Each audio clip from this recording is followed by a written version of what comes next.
तो नेक्स्ट जो टॉपिक है वो हमारा 7th पार्ट है GS1 यूनिट 3 सब यूनिट 2 का 39 टॉपिक है core values in public service oblique governance. ठीक है, तो इसके लिए हमने ना 133 से 162 के एथिक्स के कुछ एक जो प्रिंट्स हैं वो अटैच करने हैं, लेकिन बेसिक आइडिया हम जो इसके थ्रू ले लेते हैं। तो सबसे पहले पब्लिक एडमिनिस्ट्रेशन की 4 कोर वैल्यूज़ क्या हैं। तो पब्लिक एडमिनिस्ट्रेटर जो है ना उनको इस तरह से कंडक्ट करना चाहिए ताकि पब्लिक को वो ट्रस्टवर्दी लगे, जिसका मतलब है कि core values for safety and good of public. ठीक है, there are 4 core values established by NASPAA। तो 4 कोर वैल्यूज़ जो हैं वो एस्टैब्लिश की गई हैं, वो हैं प्रोफेशनल, डेमोक्रेटिक, एथिकल और ह्यूमन। तो इनके बारे में हम लोग थोड़ा सा विस्तार से जानते हैं। They are important if you wish to pursue public administration degree. ठीक है, प्रोफेशनलिज्म। तो एक पब्लिक एडमिनिस्ट्रेटर होने के साथ साथ एक बहुत बड़ी प्रेस्टीज और पब्लिक स्पॉटलाइट भी आती है पर्सन के पास। तो इसलिए पब्लिक एडमिनिस्ट्रेटर जो होते हैं उनको हमेशा जो है प्रोफेशनली व्यवहार करना चाहिए। This is the first core value and means dressing appropriately and acting fairly to the public. तो professional values incorporate character trait such as. तो प्रोफेशनल वैल्यू में जो है कैरेक्टर ट्रेट आते हैं, जैसे कि responsibility, dependability, efficiency, competence, objectivity और कॉन्फिडेंस। ठीक है जी। एथिक्स। तो after professional value comes ethical values. Public administrator must act with integrity in all of their doings to earn public trust. तो पब्लिक ट्रस्ट हासिल करने के लिए अपने सारे जो क्रियाकलाप हैं उनमें उनको जो है ना इंटेग्रिटी से कार्य करना चाहिए। Integrity means always being honest and fair, whether it is with neighbors, friends or business. Everything a public administrator does and says can be looked upon by the public. Many public administrators have been caught deceiving the public or acting unethically, and it is often ruined their careers. Public administrators must always show integrity and be mindful of laws and regulations. They must not use their power in the wrong way. If you want to become a public administrator, you must be willing to be under constant scrutiny by the public. तो यदि आप public administrator बनना चाहते हैं तो आप इस चीज़ के लिए भी तैयार रहना चाहिए कि आप कॉन्स्टेंटली पब्लिक की स्क्रूटिनी के अंदर रहने वाले हैं। अकाउंटेबिलिटी। तो public administrator employed by public and held accountable for their words and actions. Democratic values involve. Democratic values में क्या क्या आता है? Accountability, dependability. Essentially this means being professional always and doing what you say you are doing going to do. Without accountability public trust can not be establish. तो accountability के बिना तो आप पब्लिक ट्रस्ट जो है उसको एस्टैब्लिश नहीं कर सकते। एडिशनली पब्लिक एडमिनिस्ट्रेटर्स जो होते हैं उनको इंश्योर करना रहता है कि पब्लिक के पास जो है इंफॉर्मेशन रहे और by being transparent as possible. तो जितने ट्रांसपेरेंट होकर उनके पास इंफॉर्मेशन पहुंच जाए, एक्सेस हो उनके पास इंफॉर्मेशन का, उतना ज़रूरी है। It is the goal of public administrator to serve the public, not keep secrets from them. ठीक है जी, तो ये काम है एडमिनिस्ट्रेटर का। All decisions must be diplomatic and with the public's best interest in mind. ठीक है। Objectivity. Objectivity is the last public administration core value. It entails respect, equality and fairness. तो क्या आता है ऑब्जेक्टिविटी के बीच में? रिस्पेक्ट, इक्वालिटी और fairness. It doesn't matter whether someone has money और नॉट। तो इसका फ़र्क नहीं है किसी के पास मनी या नहीं है, उनको जो है ना ट्रीटमेंट फिर भी फेयरली मिलना चाहिए। Discrimination plagues the world and it is public administrator's job to make sure that the laws created do not infringe on anyone's person's rights. तो इनको जो है ना ये इंश्योर करना होता है एडमिनिस्ट्रेटर को कि जो लॉज ये एनेक्ट कर रहे हैं वो किसी पर्सन के राइट्स को इन्फ्रिंज ना करें। Everyone should be treated equally and with respect. It is okay to have opinions, but this core public administration value means that everyone should be treated fairly regardless of socio-economic status. Public service values are what shape a good public administrator. However, these core values are more than just beliefs and principles. They are motivations and incite actions. Public administrators must always to all the core values to earn public trust. You must learn them too if you want to be a public administrator. ठीक है जी। तो इसके बाद आता है हमारा 40th topic. तो 40th टॉपिक जो है philosophical basis of public service oblique governance and integrity, professionalism और अकाउंटेबिलिटी। तो फिलोसफिकल बेसिस क्या है public service governance, integrity, professionalism, accountability का, ठीक है। तो इसको हम पढ़ते हैं। Concept of public service governance and probity. Public service, the term public service carries different meanings. तो डिफरेंट मीनिंग्स है पब्लिक सर्विस के। तो पहला मीनिंग जो पब्लिक सर्विस का है तो वो है sense of public utility, that is it refers to the kind of services government commonly provide. Commonly जो सर्विसेज गवर्नमेंट प्रोवाइड करती है, जैसे कि इलेक्ट्रिसिटी होगी, हेल्थ केयर हुई, मेंटेनेंस ऑफ लॉ ऑर्डर हो गया, अर्बन और रूरल इंफ्रास्ट्रक्चर हो गया, where the prime criteria of success are availability, affordability and accessibility of services. In this connection, the delivery of public service means the goods and services offered by the government institutions to the public, and it includes the interface between the citizen and the administration. A public service is a service which is provided by government to people. Services are provided or supported by government or its agencies. So, public service is done to help people rather than to make a profit. A public service may sometimes have the characteristics of public good. तो कभी कभी जो है ना इसमें public good का character भी हो सकता है, जो ब्रैकेट में दिया, being non rivalrous and non excludable, that is individuals cannot be effectively excluded from use, and where use by one individual does not reduce availability to others. But most cases public services are services. Second meaning of public service refers to the all public functionaries including all those working in the army as well as judiciary and executive. तो ये भी मतलब होता है public services का, कौन सी, all the public functionaries जो काम कर रहे हैं आर्मी, जुडिशरी और एग्जीक्यूटिव में, ठीक है जी। Probity, probity is the evidence of ethical behaviour in particular process. तो प्रोबिटी जो है ना एविडेंस है किसी प्रोसेस के अंदर एथिकल बिहेवियर का।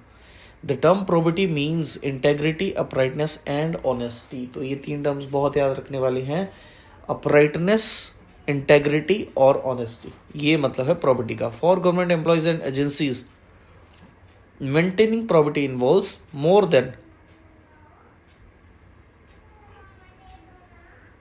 more than simply avoiding corrupt or dishonest conduct.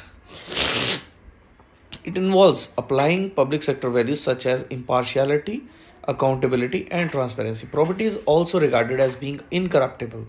However, probity goes further than the avoidance of being dishonest because it is determined by the intelligibles like personal and societal values. It is also regarded as strict adherence to the code of ethics based on undeviating honesty, especially in commercial matters and beyond legal requirements. Ensuring probity in public services is part of every public official's duty to adopt processes, practices, and behavior that enhance and promote public service values. ठीक है जी। इसके बाद आते हैं property in governance. Governance में property क्या आती है, तो apart from traditional civil service values of efficiency, integrity, accountability and patriotism. तो ट्रेडिशनल सिविल सर्विसेज वैल्यूज जैसे कि एफिशिएंसी, इंटेग्रिटी, अकाउंटेबिलिटी और पेट्रोटिज्म, इसके अलावा it is necessary for civil servants to inculcate and adopt ethical and moral values including probity in public life. तो civil servants के लिए बहुत ज़्यादा इंपॉर्टेंट है एथिकल और मॉरल वैल्यूज़ को इनकलकेट करना, including property in public life. ठीक है। Respect for human rights and compassion for the downtrodden for and commitment to their welfare. ठीक है जी। तो रिस्पेक्ट, ह्यूमन राइट्स के लिए respect, compassion for downtrodden लोगों के लिए और उनके वेलफेयर के लिए कमिटमेंट। ठीक है। Property in governance is an essential and vital requirement for an efficient and effective system of governance and for socio-economic development. An important requisite for ensuring probity in governance is absence of corruption. ठीक है जी। तो एक important requisite है probity ensure करने के लिए governance जो है वो है absence of corruption। तो absence की corruption का जब absence होएगा तो ऑटोमेटिकली जो है probity मेंटेन करने में हेल्प मिलेगी। अन्य रिक्वायरमेंट्स जो हैं वो हैं जैसे कि इफेक्टिव लॉज हो गए, रूल रेगुलेशन हो गए, governing every aspect of public life and more important and effective and fair implementation of those laws etcetera. Probity principles. There are several generally accepted probity principles that serve to maintain the integrity of the processes. These are accountability. It is the obligation to be able to explain or account for a way duties have been performed. Government should have appropriate mechanism in place to show that they are accountable for their practices and decisions. Transparency. It is important that the process is transparent to the maximum extent possible so that all stakeholders can have confidence in outcomes. तो इसमें हम code कर सकते हैं कुछ examples, ठीक है, जैसे कि डिजिटाइजेशन से ट्रांसपेरेंसी बढ़ती है. Open processes also minimize the opportunity for and risk of fraud and corruption. Confidentiality. As a condition of employment, all public servants are under a general obligation of confidentiality of their employer. All government advisors, members, and any other third party that is privy to commercially sensitive information must provide a formal undertaking to government that they will keep this information confidential. Management of conflict of interest. A conflict of interest arises where an individual associated with the process is, through their particular associations or circumstances, influenced or perceived to be influenced to obtain an unfair advantage for him or herself or another party. Conflicts of interest are often unavoidable. However, provided they are identified early and dealt with effectively, they need not prejudice the process. It is important to ensure that individuals associated with the process are aware of how a conflict of interest arises and their responsibilities to report conflicts, ensure conflicts are adequately redressed, and ensure the manner in which they have been addressed is adequately documented. Policies to deal with potential conflicts of interest should be established at the outset, rather than attempting to manage such issues on an ad hoc basis as they arise. Philosophical basis of governance and probity. The ethical concerns of governance have been underscored widely in India. In Indian scriptures and other treatises such as Ramayana, Mahabharata, Bhagavad Gita, Buddha Charitra, अर्थशास्त्र, Panchatantra, Manusmriti, Hitopadesha etcetera. तो ethical concern जो है ना governance का, तो वो बहुत सारे इंडियन स्क्रिप्चर्स के थ्रू भी हमें जानने को मिलता है. Also the maxim of ethical governance were provided by Chinese philosophers such as Lao Tzu, Confucius and Mencius. In the western philosophy there are 3 eminent schools of ethics. तो western philosophy में 3 eminent school हैं ethics के. जो पहला है वो Aristotle से inspired है, जो holds that values such as justice, charity and generosity. तो इसमें जो values हैं जैसे कि justice, charity और generosity are the dispositions to act in ways that benefit the possessor of these virtues and the society of which he is a part. दूसरा जो है subscribed to mainly by Immanuel Kant. Immanuel Kant जो है इनके द्वारा subscribe किया हुआ makes the concept of duty central to morality. Human beings are bound from knowledge of their duty as rational beings to obey the categorical imperative to respect other rational beings with whom they interact. और जो तीसरा है वो utilitarian viewpoint है that asserts that the guiding principle of conduct should be the great happiness or benefit of the greatest number. ठीक है जी. तो the western thought is full of ethical guidelines to the rulers whether in a monarch or a democracy. These concerns are found in writings of Plato, Aristotle, Thomas Jefferson, Alexander Hamilton. तो बहुत सारे नाम याद रखने की जरूरत नहीं है. The gist of wisdom on administrative ethics is that public administrators are the guardians of the administrative state.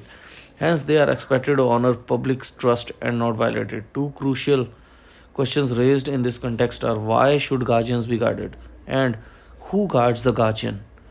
The administrators need to be guarded against their tendency to misconceive public interest, promote self-interest, indulge in corruption and cause subversion of national interest, and they need to be guarded by the external institutions such as judiciary, legislature, political, executive, media and civil society organizations. These various modes of control become instruments of accountability.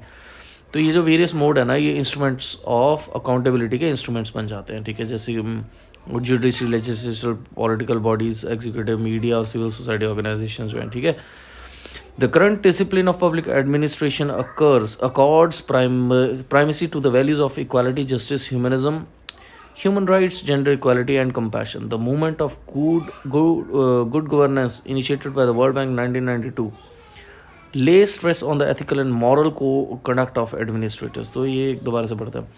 The current discipline of public administration accords primacy to the values of equality, justice, humanism, human rights, gender equality and compassion. तो क्या बोल रहे हैं, जो current discipline है ना public administration का, तो वो प्राइमेसी किसको देता है, इन सब चीज़ों को.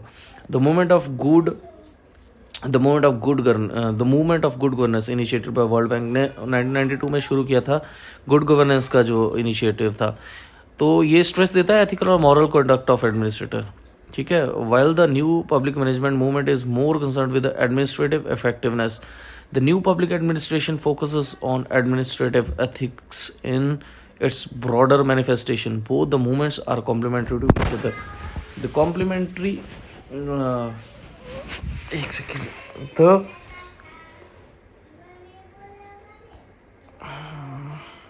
Just a second.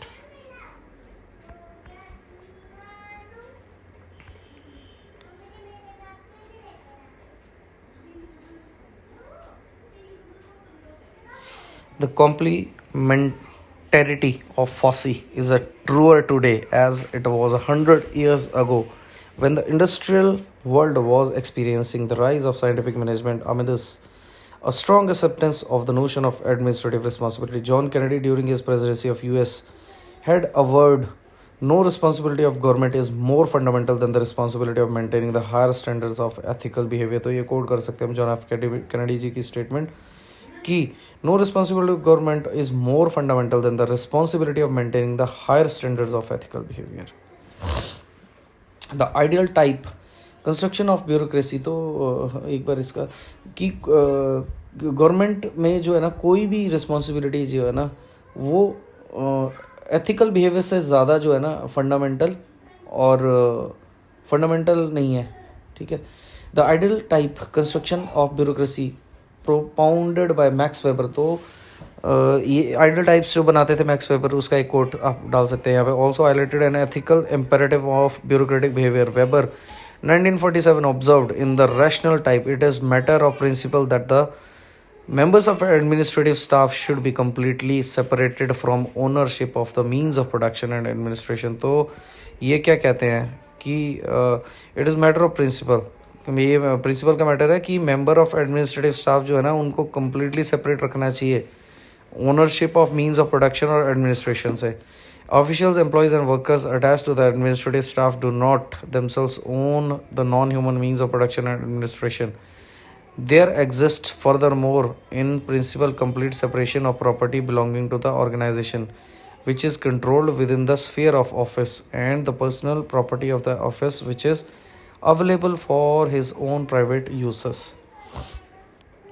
Objective of probity in governance. तो objective क्या है probity का, क्यों ज़रूरी है?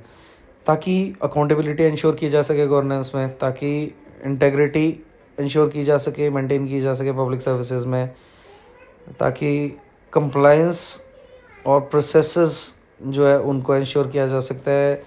To preserve public confidence. तो पब्लिक कॉन्फिडेंस बना रहा है गवर्नमेंट प्रोसेस में. Avoid potential for misconduct, fraud and corruption. ठीक है जी. Difference between moral and immoral. Amoral is someone who is not aware how to differentiate between what is wrong and what is right. An immoral person has no sense of care or conscience whether the act he is doing is morally wrong. On the other hand, immoral is someone who does things that aren't good enough in a moral sense. Thus, this person continues to do things even if he knows it is really wrong. ठीक है. तो इसमें कुछ और material add कर सकते हैं हम, प्रिंट्स में ऐड कर लेंगे.